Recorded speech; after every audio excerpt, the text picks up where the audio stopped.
जय श्री कृष्ण। प्यारे भक्तों, माता लक्ष्मी कहती है घर की यह 5 चीजें कभी दूसरों को नहीं देनी चाहिए। आज हम आपको माँ लक्ष्मी की एक प्राचीन कथा सुनाने जा रहे हैं। इस कथा के माध्यम से आपको पता चल जाएगा कि एक स्त्री को अपने घर की कौन सी चीजें दूसरों को नहीं देनी चाहिए। जो भी स्त्री यह चीजें दूसरों को दे देती है, माँ लक्ष्मी उसके घर को छोड़कर चली जाती है। इसीलिए प्यारे भक्तों, आप इस कथा को पूरा जरूर सुने, क्योंकि आधा अधूरा ज्ञान घातक होता है। जो भी इस कथा को पूरा सुनता है, माँ लक्ष्मी उसकी झोली खुशियों से भर देती है। तो चलिए बिना देरी किए आपको वह प्राचीन कथा सुनाते हैं। प्यारे भक्तों, पूर्व काल की बात है। मध्य देश में एक अत्यंत शोभायमान नगरी थी। उस नगरी में एक सुकन्या नाम की स्त्री अपने पति और सास ससुर के साथ निवास करती थी। सुकन्या एक पतिव्रता नारी थी जो सत्य धर्म का पालन करने में तत्पर और गृह कार्य में दक्ष थी। सुकन्या का स्वभाव अत्यंत दयालु था। वह सदैव दूसरों की सहायता किया करती थी। सुकन्या का पति संजय एक वैश्य था। उसकी अनाज की एक दुकान थी। वह बाजार में लोगों की जरूरत की चीजें बेचा करता था। सुकन्या अपने पति से बहुत अधिक प्रेम करती थी। वह अपने पति को ही परमेश्वर मानकर उसकी सेवा करती थी। सुकन्या नित्य पति से पहले जागती थी, अपने घर का आंगन को स्वच्छ करती थी, फिर रंगोली बनाकर आंगन की सजावट करती थी। उसके बाद वह अपने घर को स्वच्छ करती, फिर स्नान आदि कार्य संपन्न करके वह तुलसी को जल देती थी और देवी देवताओं का पूजन करती थी। इस प्रकार से वह रोज अपने नित्य कर्म करती थी। सुकन्या ने कभी किसी का अनादर नहीं किया। वह सभी के साथ मधुर वाणी में बातें करती थी। सभी लोग सुकन्या को देखकर कहने लगे थे कि यह तो साक्षात लक्ष्मी के समान गुणों वाली स्त्री है। यह अपने परिवार का कितने अच्छे से ख्याल रखती है। इसके अलावा सुकन्या दान धर्म करते समय कभी अपने हाथ पीछे नहीं खींचती थी। उसके द्वार पर जो भी याचक आता वह उसे दान दिए बगैर नहीं भेजती थी। उसके द्वार से कोई खाली हाथ नहीं जाता था। जो भी भूखा उसके द्वार पर आता तो वह भरपेट भोजन करके ही लौटता था, जिससे उसके द्वार पर आए हुए सभी याचक अत्यंत प्रसन्न होकर उसे आशीर्वाद देकर लौट जाते थे। इतना ही नहीं, सुकन्या अपने पड़ोसियों की भी सहायता करती थी। उसके पड़ोस में जो भी गरीब और दुखी लोग रहते थे उन्हें भी वह नित्य भोजन दिया करती थी। पड़ोसियों को जो जो चीजें लगती सुकन्या बिना विचार किए ही दे दिया करती थी, जिस कारण से सुकन्या के पड़ोसी भी उसका बहुत अधिक सम्मान करते थे। वे कहते थे, अहो यह सुकन्या तो साक्षात देवी है। देवी साक्षात माँ अन्नपूर्णा ने ही सुकन्या के रूप में जन्म लिया है। लोग जब भी सुकन्या की प्रशंसा करते तो वे सभी उसके विषय में अच्छी बातें ही कहते, लेकिन लोगों की बातें सुनकर भी सुकन्या ने कभी घमंड नहीं किया। वह उन सभी को आदर और सम्मान से ही बातें किया करती थी। फिर एक दिन की बात है, सुकन्या की एक पड़ोसन उसके घर पर आती है। सुकन्या उसका स्वागत करती है और बड़े प्रेम से उसे कहती है, हे बहन, हमारे घर में तुम्हारा स्वागत है। आज किस कारण से तुम्हारा मेरे घर पर आगमन हुआ है? यदि कोई वस्तु चाहिए तो मुझसे मांग लो, मैं तुम्हारी अवश्य मदद करूंगी। सुकन्या की पड़ोसन कहती है, हे सुकन्या बहन, आज मेरे घर पर बहुत से रिश्तेदार आए हैं। उनके लिए मैं भोजन बना रही हूँ, इसीलिए मैं तुम्हारे पास रोटी बनाने के लिए चकला बेलन और तवा मांगने आई हूँ। सुकन्या कहती है, हे बहन, इसमें क्या बड़ी बात है? अभी मुझे चकला बेलन की आवश्यकता नहीं है, इसीलिए तुम मेरा चकला बेलन और तवा ले जा सकती हो। रुको, मैं अभी तुम्हें लाकर देती हूँ। फिर सुकन्या रसोई घर में जाती है और रसोई घर से चकला बेलन और तवा लाकर उस पड़ोसन को देती है। तब पड़ोसन कहती है, हे बहन, तुम्हारा बहुत बहुत धन्यवाद। आज तुमने मेरा काम सफल कर दिया। मैं अपने मेहमानों को भोजन कराकर तुम्हारा चकला बेलन जल्दी से लौटा देती हूँ। सुकन्या कहती है, हे बहन, चिंता की कोई बात नहीं है, जब तुम्हारा कार्य पूर्ण हो जाएगा तब तुम मुझे लौटा देना। फिर वह पड़ोसन सुकन्या का चकला बेलन और तवा लेकर चली जाती है। कुछ समय बाद अन्य एक स्त्री सुकन्या के घर पर आती है। सुकन्या उसका भी प्रेम से स्वागत करती है और पूछती है, पधारो बहन, आज तुम्हें मुझसे क्या काम है? संकोच ना करो और बताओ तुम्हें मुझसे क्या चाहिए। मैं तुम्हारी मदद जरूर करूंगी। तब वह स्त्री कहती है, हे बहन, मेरे घर में बहुत गंदगी हो गई है और मेरे घर को साफ करने के लिए मेरे पास कुछ भी नहीं है। इसीलिए मैं तुम्हारे पास झाड़ू मांगने के लिए आई हूँ। यदि तुम्हें कोई समस्या ना हो तो कृपा करके मुझे अपने घर की झाड़ू दे दो, मैं अपना घर साफ करके तुम्हें झाड़ू लौटा दूंगी। सुकन्या बिना विचार किए ही कहती है, हे बहन, बस झाड़ू ही तो है, इसमें क्या समस्या हो सकती है? तुम रुको, अभी मैं तुम्हें अपने घर की झाड़ू लाकर देती हूँ। इतना कहकर सुकन्या घर के अंदर जाती है और झाड़ू लेकर आती है और उस स्त्री को दे देती है। वह स्त्री सुकन्या के घर की झाड़ू लेकर चली जाती है। फिर कुछ देर बाद अन्य एक स्त्री सुकन्या के घर पर आती है। सुकन्या उसका भी बड़े प्रेम से स्वागत करती है। सुकन्या कहती है, पधारो बहन, क्या बात है? आज मेरे घर पर किस कारण से आना हुआ? तुम्हें जो कुछ भी चाहिए निसंकोच होकर कहो, मैं तुम्हारी सहायता करने का प्रयास अवश्य करूंगी। तब वह स्त्री कहती है, हे सुकन्या बहन, तुम बड़ी दयालु हो। मैंने तुम्हारे बारे में बहुत सुना है और तुम सभी की मदद करती रहती हो। इसीलिए मैं तुम्हारे पास एक छोटी सी मदद मांगने के लिए आई हूँ। सुकन्या कहती है, हे बहन, संकोच ना करो। तुम्हें जो कुछ भी चाहिए मांग लो। यदि मेरे बस में होगा तो मैं मना नहीं करूंगी, मैं तुम्हारी सहायता अवश्य करूंगी। तब वह स्त्री कहती है, हे सुकन्या बहन, आज मेरी बेटी को देखने के लिए लड़के वाले आ रहे हैं, इसीलिए मैं चिंता में हूँ। मेरे पास पहनने के लिए एक भी गहना नहीं है, तो मैं अपनी बेटी को क्या दूँ? उसके पास पहनने के लिए अच्छे वस्त्र भी नहीं है। इसीलिए कृपा करके मुझे आप थोड़े गहने और वस्त्र उधार में दे दीजिए, केवल एक दिन के लिए। जब लड़के वाले देखकर चले जाएंगे तो मैं तुम्हारे गहने लौटा दूंगी। उस पड़ोसन की बात सुनकर सुकन्या कहती है, बस इसी बात है बहन, तुम चिंता मत करो। तुम्हारी पुत्री मेरी छोटी बहन के जैसी है, उसकी सहायता मैं अवश्य करूंगी। मैं अभी तुम्हें मेरे गहने और साड़ी देती हूँ, जिसे पहनकर तुम्हारी पुत्री राजकुमारी लगेगी। फिर सुकन्या अंदर जाती है, गहने और साड़ी लेकर आती है और उस पड़ोसन को दे देती है। वह पड़ोसन प्रसन्न होकर सुकन्या के गहने और साड़ी लेकर चली जाती है। फिर शाम हो जाती है और अन्य एक पड़ोसन सुकन्या के घर पर आती है। सुकन्या उसका भी बड़े प्रेम से स्वागत करती है और कहती है, पधारो बहन, आज किस कारण से मेरे घर पर आना हुआ? बताओ, मैं तुम्हारी किस प्रकार से सहायता कर सकती हूँ? तुम्हें जो कुछ चाहिए निसंकोच होकर कहो, मैं तुम्हारी मदद जरूर करूंगी। वह पड़ोसन कहती है, हे सुकन्या बहन, तुम बड़ी दयालु हो और तुम सभी की मदद करती हो, इसीलिए मैं तुम्हारे पास आई हूँ। मेरा बच्चा भूखा है और उसे पिलाने के लिए दूध नहीं है, इसीलिए मैं तुम्हारे पास दूध मांगने के लिए आई थी। अगर थोड़ा सा दूध मिल जाता तो बड़ी कृपा होती। सुकन्या कहती है, अरे बहन, इसमें कौन सी बड़ी बात है? लो, अभी मैं तुम्हें दूध दे देती हूँ। सुकन्या रसोई घर में जाती है और थोड़ा सा दूध लेकर आती है और उस पड़ोसन को दे देती है। वह पड़ोसन प्रसन्नता से उस दूध को लेकर चली जाती है। इस प्रकार से सुकन्या अपने सभी पसियों की मदद कर देती है और प्रसन्न होकर घर का काम करने में लग जाती है। फिर रात होते ही उसका पति घर पर लौट आता है। सुकन्या अपने पति को प्रणाम करती है और उसकी खूब सेवा करती है। रात को दोनों पति पत्नी आनंद से सो जाते हैं। फिर दूसरे दिन वे जागते हैं तो उन्हें एक बहुत ही बुरी खबर कानों पर पड़ती है। एक आदमी दौड़ते हुए सुकन्या के घर पर आता है और सुकन्या के पति से कहता है, हे भाई, कल रात को किसी ने आपकी दुकान लूट ली है, सारा माल गायब है। सुकन्या का पति एकदम से घबरा जाता है और दौड़ते हुए अपने दुकान पर जाता है तो देखता है उसका सारा माल किसी ने लूट लिया है। वह देखता है कि उसके दुकान में रखा हुआ सारा धन भी चोरी हो चुका है।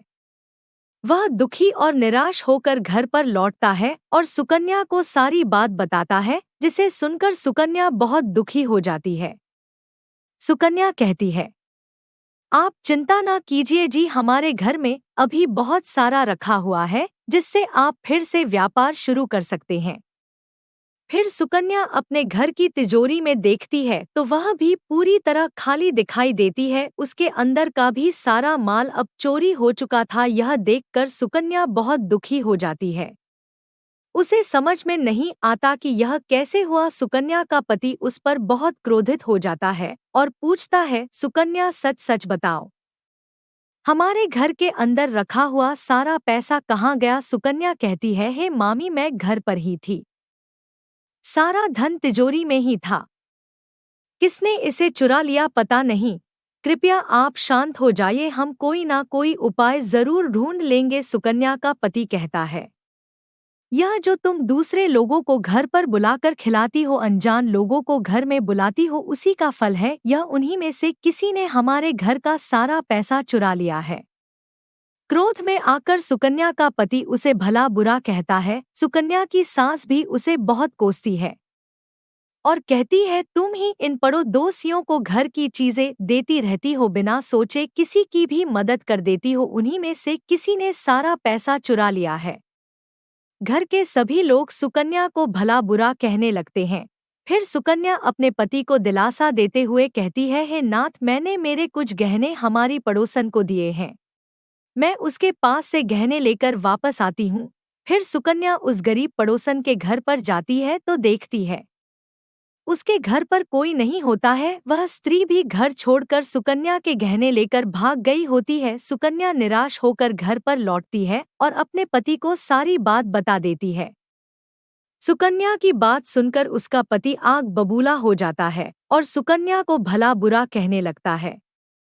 सुकन्या का पति कहता है, हे सुकन्या, तुम बड़ी मूर्ख हो, तुम्हारे ही कारण हमारा सारा धन वैभव चला गया है। तुम्हारे दान देने की आदत के कारण ही हमारे ऊपर यह मुसीबत आन पड़ी है। अब तू इस घर में नहीं रह सकती, तू अभी इसी क्षण इस घर को छोड़कर चली जा। सुकन्या कहती है, हे नाथ, आपके सिवा मेरा इस दुनिया में कोई नहीं है, मैं आपको छोड़कर कहाँ जाऊं? सुकन्या का पति कहता है, तू कहीं पर भी जा, लेकिन अब इस घर में तू नहीं रह सकती, तेरे ही कारण मेरा सब कुछ बर्बाद हो गया है।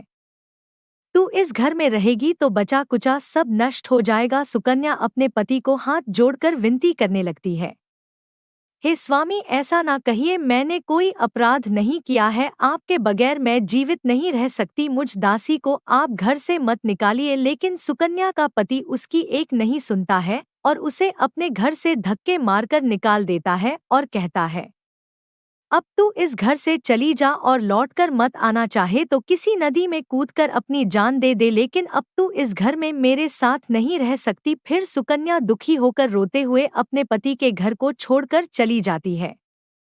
चलते चलते सुकन्या माता लक्ष्मी के मंदिर में जाती है और माँ लक्ष्मी से प्रार्थना करते हुए कहती है, हे माँ, मैंने ऐसा कौन सा पाप किया है जो मेरी ऐसी दशा हुई है? हे माँ लक्ष्मी, मैं तो नित्य आपकी पूजा करती थी, फिर भी आपने मेरा घर क्यों छोड़ा? कृपया मुझे बताओ माँ, मैंने ऐसा कौन सा अपराध किया जो आप मुझसे रूठ गई हो?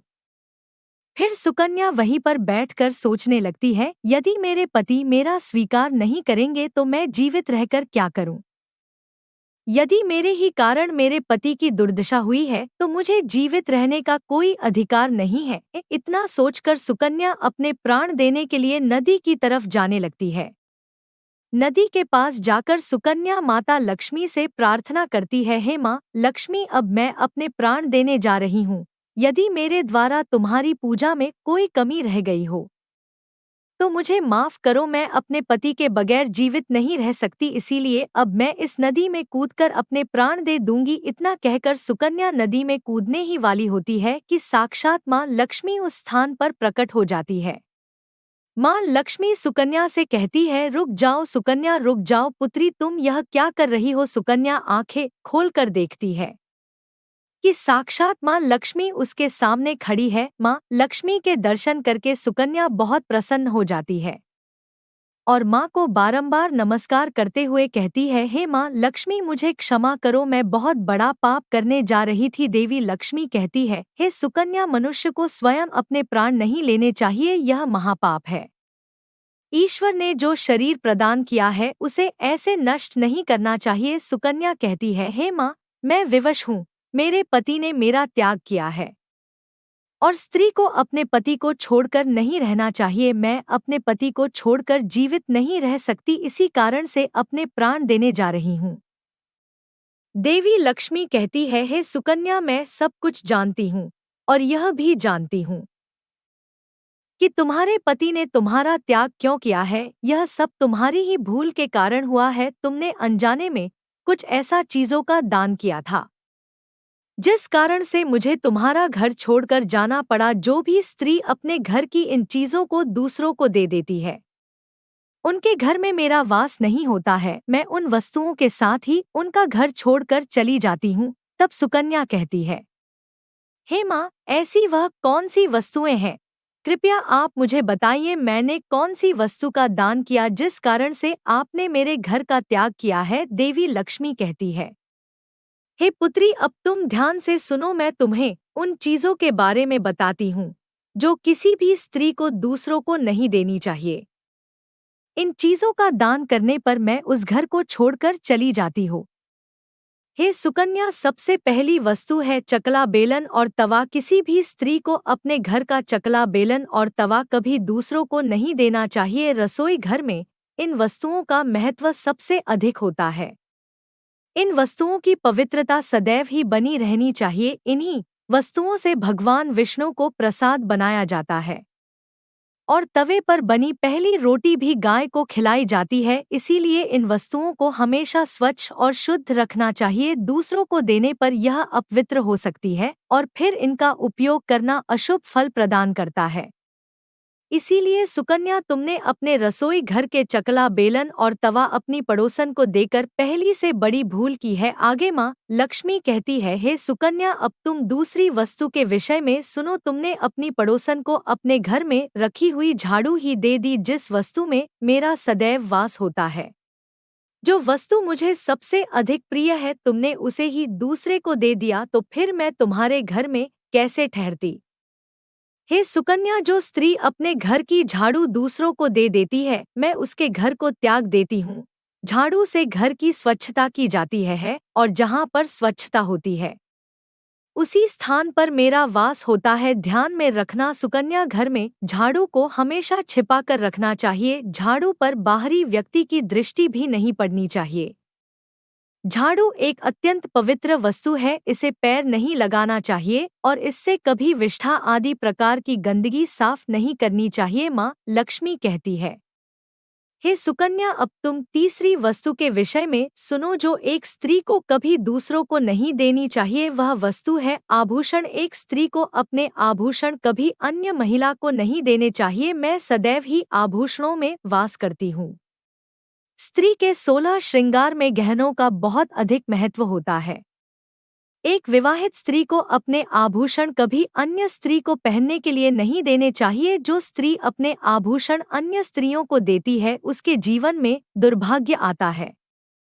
हे सुकन्या, अब मैं तुम्हें चौथी वस्तु के विषय में बताती हूँ। किसी भी मनुष्य को शाम हो जाने के बाद कभी सफेद रंग की वस्तुओं का दान नहीं करना चाहिए, किंतु तुमने शाम के समय दूध का दान किया था। शाम को दूध का दान करने से जीवन में दुर्भाग्य आता है। शाम को सफेद रंग की चीजें दान करने से मनुष्य के जीवन में अशुभ काल आता है।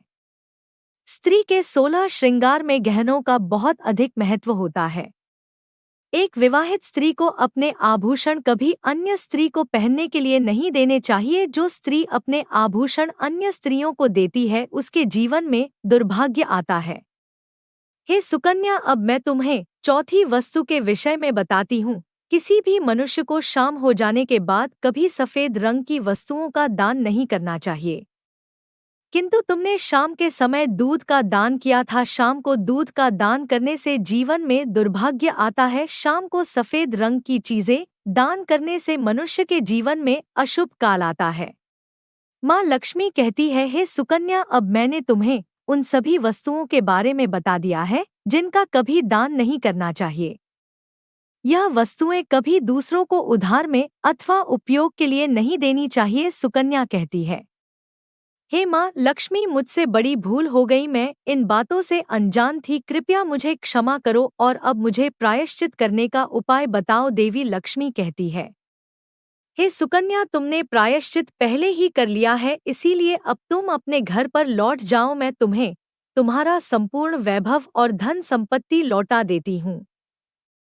इतना कहकर माँ लक्ष्मी उस स्थान से अंतर्ध्यान हो जाती है। फिर सुकन्या भी माँ लक्ष्मी को धन्यवाद करती है और उस स्थान से घर की तरफ जाने लगती है। तभी उसका पति ढूंढते हुए उसी की तरफ आ रहा होता है। वह सुकन्या के पास आकर उससे क्षमा मांगता है और कहता है, हे सुकन्या, मुझे माफ करो, मैंने तुम्हें बहुत भला बुरा कहा था।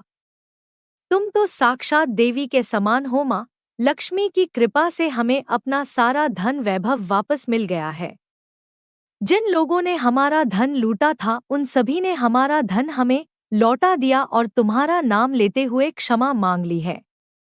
यह सुनकर सुकन्या बहुत प्रसन्न होती है और अपने पति के साथ घर पर लौट जाती है। माँ लक्ष्मी की कृपा से सुकन्या के घर में फिर से सुख समृद्धि आती है और उसके बाद से सुकन्या ने अपने घर की यह 4 चीजें कभी दूसरों को नहीं दी। तो प्यारे भक्तों, उम्मीद है आपको यह कथा पसंद आई होगी। वीडियो को लाइक जरूर करें और कमेंट में जय मां लक्ष्मी जरूर लिखें। साथ ही चैनल को सब्सक्राइब करें।